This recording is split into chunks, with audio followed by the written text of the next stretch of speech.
রাষ্ট্রপতি মোহাম্মদ শাহাবুদ্দিনকে ইঙ্গিত করে বিরোধী দলীয় চিফ হুইপ নাহিদ ইসলাম বলেছেন, স্পিকারের কাছে নিবেদন থাকবে কোনো ফ্যাসিস্ট ও তাদের দোসররা যেন বক্তব্য দিয়ে সংসদকে কলুষিত করতে না পারে।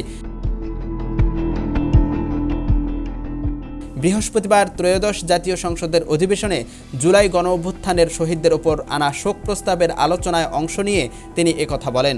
সংসদের প্রথম অধিবেশনে রাষ্ট্রপতি মোহাম্মদ শাহাবুদ্দিনের বক্তব্য দেওয়ার কথা রয়েছে।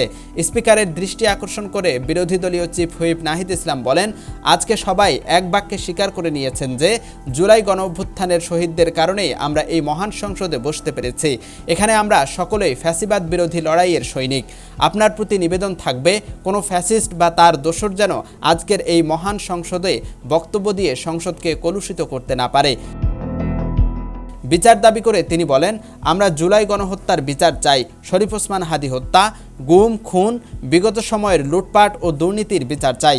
জুলাই গণঅভ্যুত্থানের আকাঙ্ক্ষা হলো একটি নতুন বন্দোবস্ত, গণতান্ত্রিক, অন্তর্ভুক্তিমূলক, বৈষম্যহীন, মানবিক, আধিপত্যবাদ মুক্ত ও ফ্যাসিস্ট মুক্ত বাংলাদেশ। সংবিধানে জনগণের সার্বভৌমত্ব প্রতিষ্ঠায় অবিলম্বে সংবিধান সংস্কার কমিশনের সদস্যদের শপথ নেওয়ারও দাবি জানান তিনি। ইউএফটি ফার্স্টের সাথে ট্রেড করুন যে কোনো জায়গা থেকে, ক্যাম্পাসে ক্লাসের ফাঁকে, ঢাকায় জ্যামে বসে কিংবা ঘরে বসে।